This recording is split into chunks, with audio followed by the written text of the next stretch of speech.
दोस्तों, इस खबर पर मैं ये नहीं कहूंगा कि हमें खुश होना चाहिए। क्यों? क्या हुई? लेकिन खबर तो खबर है, खबर आप तक पहुंचाना बहुत जरूरी है। पाकिस्तान के कराची शहर में मुस्लिम कलाकारों ने रामायण का मंचन किया। My God! क्योंकि ये देश और कोई नहीं, पड़ोसी मुल्क पाकिस्तान है, जहां से हिंदुओं पर अत्याचार की खबरें लगातार सुनी जाती हैं। लेकिन आज वहां से खबर आ रही है कि वहां रामायण चल रही है।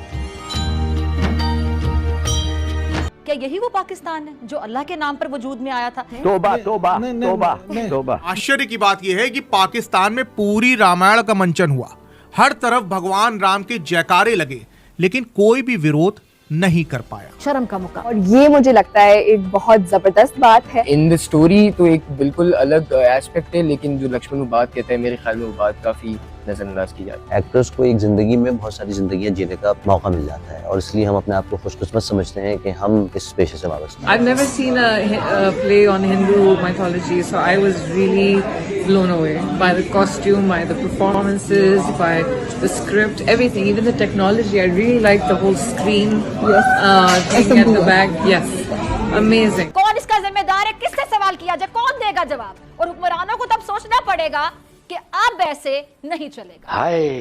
एक चीज याद रखिए, आप कभी अपने बुजुर्ग नहीं बदल सकते, आप अपने कभी पुरखे नहीं बदल सकते। आप अगर मुसलमान हैं, आपकी हो सकता है कि आपकी 10 पीढ़ियां 15 पीढ़ियां मुसलमान हुई हों, लेकिन 15 पीढ़ी के पहले जो थे वो हिंदू थे। वो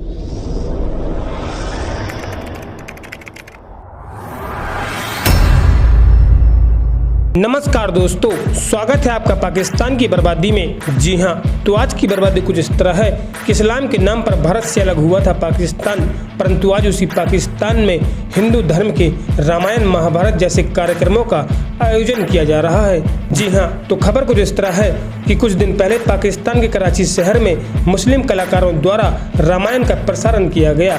जी हाँ, आप सही सुन रहे हैं। दरअसल पाकिस्तान के कराची शहर में यह रामायण मुस्लिम कलाकारों द्वारा 12 और 13 जुलाई को स्टूडियो आर्टिस्ट काउंसिल मंच पर दिखाया गया। और जैसे ही इस रामायण का प्रसारण पाकिस्तान के मुस्लिम लोगों ने अपनी आंखों से देखा, तालियों की गड़गड़ाहट और आंखों में आंसू दोनों ही एक साथ दिखाई दिए। जी हाँ, और दिखाई भी क्यों न दे, क्योंकि पाकिस्तान के लोगों के अंदर कहीं ना कहीं हिंदुओं का ही खून दौड़ रहा है। क्योंकि सदियों पहले पाकिस्तान और भारत के मुस्लिम लोग कहीं ना कहीं हिंदू ही थे। जी हाँ, खैर दोस्तों, आपसे छोड़िए, हम पहले पाकिस्तानी मीडिया का रिएक्शन देखते हैं।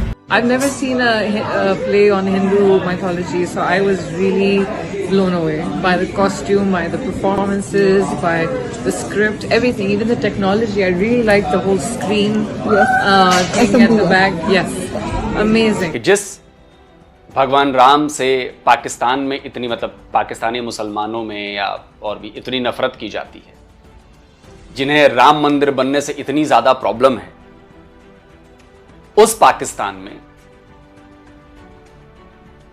रामायण का मंचन किया जा रहा है।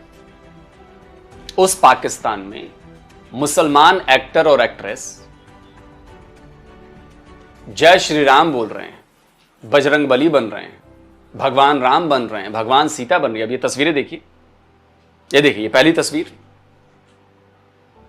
ये पहली तस्वीर देखकर मुझे ये लग रहा है, आप लोगों को भी यही लग रहा होगा कि भाई भगवान राम हैं, सीता माता हैं, लक्ष्मण जी हैं, और ये मुझे लग रहा है कि जो पीछे तस्वीर लगाई गई है, ये शायद ये पूरी वेशभूषा जो है वो वनवास वाली है। ये जो दूसरी तस्वीर है, इसमें माता सीता ने वो मोर का पंख आगे किया हुआ है और ये रावण दिख रहा है, जहां तक मैं समझ पा रहा हूं। तो ये अशोक वाटिका का सीन है, वो पेड़ के नीचे बैठी हुई हैं और रावण आता है जब वो कहती है कि तुम बढ़ो मत, इससे मैं जलाकर राख कर दूंगी तुम्हें। तीसरी जो तस्वीर है वो बजरंग बली और माता सीता के बीच का संवाद है, जब बजरंग बली भगवान राम का संदेश लेकर अशोक वाटिका पहुंचते हैं। और ये चौथी तस्वीर में आपको दिख रहा होगा भगवान राम और सीता जी, लक्ष्मण, पीछे और भी जो कास्ट हैं इनके, वो सारे लोग दिख रहे हैं। तो ये कोई छोटी मोटी बात नहीं है कि हिंदुओं से इतनी नफरत करने वाले पाकिस्तान में, वो भी भगवान राम से नफरत करने वाले पाकिस्तान में, मैं सिर्फ भगवान राम से सारा पाकिस्तान नफरत नहीं करता है। मैं अभी इसका एग्जांपल आपको दूंगा क्यों मैं ये कह रहा हूं। ये सिंध वाला इलाका छोड़ दें, सिंध का जो कल्चर है ना, और सिंध में रहने वाले जो लोग हैं, जो सिंधी हैं, वो चाहे हिंदू हो, वो चाहे मुसलमान हो, ज्यादातर को अपना कल्चर पता है।